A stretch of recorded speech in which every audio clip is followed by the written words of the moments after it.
This is RF, and you're listening to Country Lunch on WOOL 91.5 FM from Bellows Falls, Vermont. And I'm here with Paleo Mountain There we Man go.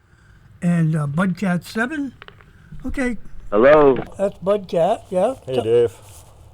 So, let's see, you guys continue on about the walls here, and I've been thinking about it. You got precious stones, which I don't know if you're that much into them, but I do know that you're into some of the bigger rocks, bigger stones that aren't precious stones but have powers. I mean, lots of powers.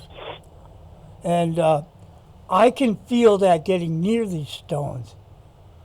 What do you want to get into about that? They're not valuable stones. They're not worth anything, but they do. They have energy. They have power. Yeah, that's what I see in them. They have big powers, like he says, healing powers, right? I believe they certainly do. I mean, in my case, they did. And I live on a crystal mountain, of course. I mean, the whole mountain I live on top of is full of quartz veins that are several feet thick. And some of it erupts out of the ground. And there's these, they've seen it, crystal or white quartz boulders that come out of the ground.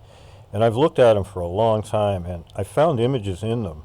And it's the same quartz they used to carve the stones that I showed, that the artifacts that have the images in them. And it's so hard to describe because you can't find this anywhere. It's a description of something that hasn't been described before. So picture a large piece of white quartz that's milky white. It has all these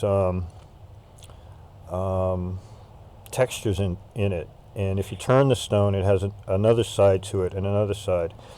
But they would carve these stones with images of themselves and of animals and mostly of themselves, portraits. The people I'm talking about who carved these stones lived thousands of years ago, I believe, because The large hominids.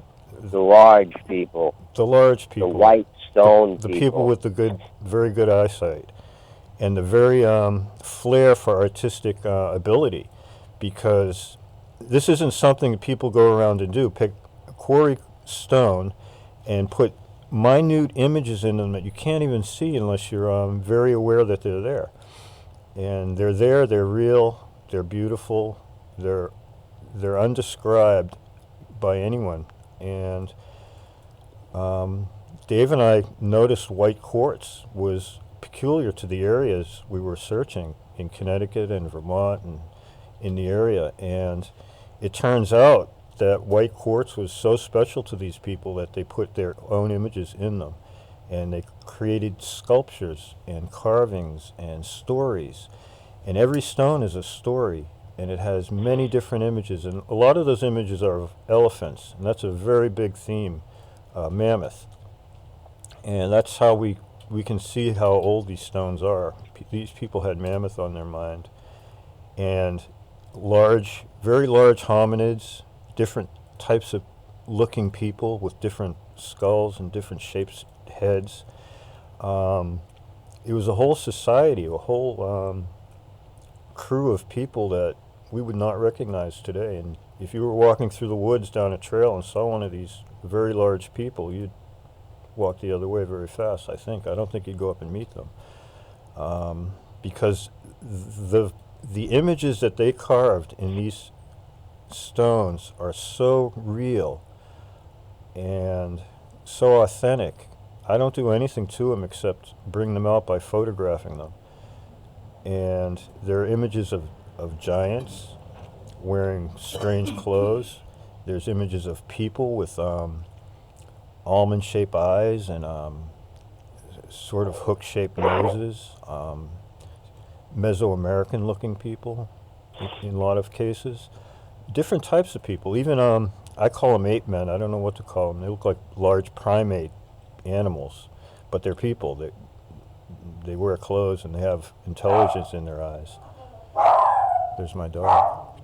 And Intruder alert. the more I research this, the more I get into it, and the smaller I look, the more detail I look at, the more detail I get, the more amazed I am that I don't know anything about what I'm looking at.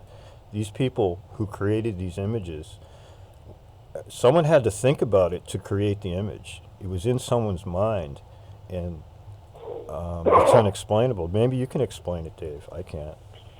Well, I do know this. I mean, as far as the power of the stones and how special they may be, well, there's the way the Norwegian people treat stones. For example, in Iceland, when they're building roads in Iceland, they'll actually purposely build the road around a large boulder because they believe that the boulder is alive. Mm-hmm. They believe that there's some spirit or entity living in the boulder, so they won't remove it, they won't dynamite it. They'll build the road around the boulder, and this is typical in Iceland where they practice this. I have to go there. Because of their folklore that deals with boulders and large stones. Well, you don't have to convince me of stones having power and having personality and having spirits in them. And I wasn't looking for any of this. And I moved to a place that had all of this. And it just happened to be an ancient sacred site that has all these carved crystals. And the images that I found in the crystals, I wasn't expecting. Dave and I were looking for glyphs in the walls, which are tons of them. But you can even get down to the smallest boulders in the wall, which is a two-person boulder, over 100 pounds, and they're carved into these giant heads. And the walls themselves, the serpent walls, are geometrically shaped. If you watch the way the stones are stacked, they're not linear.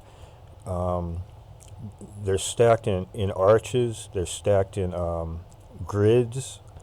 It's like a bridge builder built the walls. And they're all hollow built. And every stone lays against the next stone, and it presses down and it holds the whole thing together. And it's all built on ledge, so it stays up. And they've been there for a long time, and there's serpent effigies in the walls, and there's astronomical alignments, and there's all kinds of things.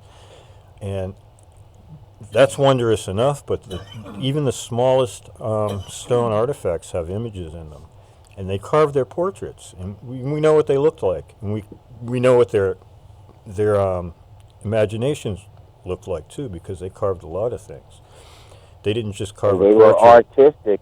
They were incredibly artistic. They weren't natural human beings. People don't do that.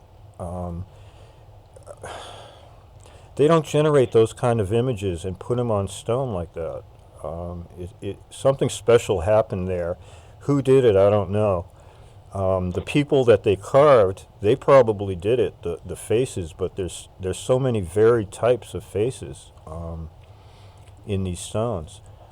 It's a big mystery. Reflect the various types of large hominids that existed back then. All at the same time, sure. It shows a picture of what it might have looked like back then, before the deluge, before everything was changed on this continent, before everything got turned over.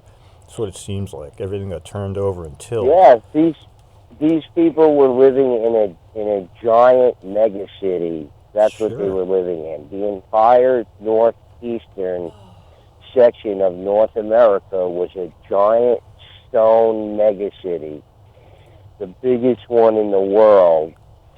And their system, they weren't worried about external enemies or anything like that, because it was just them and living in their giant megacity complex of stone walls there in the Northeast. Of course, there were other things going on in the rest of the country, but as we often say, whatever happened to the Americas might have diffused out of the Northeast, and the Northeast being the earliest area of settlement for these people. And in the Northeast, you can look at the chambers and the strange stone structures, and they're peculiar to this part of the country. They are. and they look They, ancient. Just looking at them, they look ancient, and more ancient than anything the else in the mounds. more Right. ancient than the mounds out in Ohio, Yep. and the artifacts are more ancient, but they're actually more delicate and they're more creative. The artifacts, they're more ancient, they're more delicate and more creative, and there's a different technology in their art, which was lost because when you go to the Ohio Valley and you look at all the artifacts and all the art and all the copper work and things like that, you see representational artwork, and a lot of it's really, really, really good. But the stuff you see here is leagues away from that. It's so delicate and so thought out, and the technology to pull this off in quartz crystal. It's like I said, you can't find it anywhere. There's nowhere you can find this stuff. And it's a big mystery, and it proves that whoever was doing this wasn't. They weren't like us. They were like us, but they weren't like us. Does that make sense, Dave? I mean, Yeah. they could appreciate art. They could appreciate the similarities in in They features, were but people. They had the same emotions. They had the same feelings as any of us do. Only they lived in a completely different time and a completely different environment that most people are used to.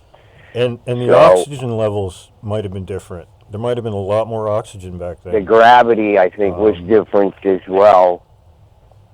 So and yeah, we're not even sure how big this society was.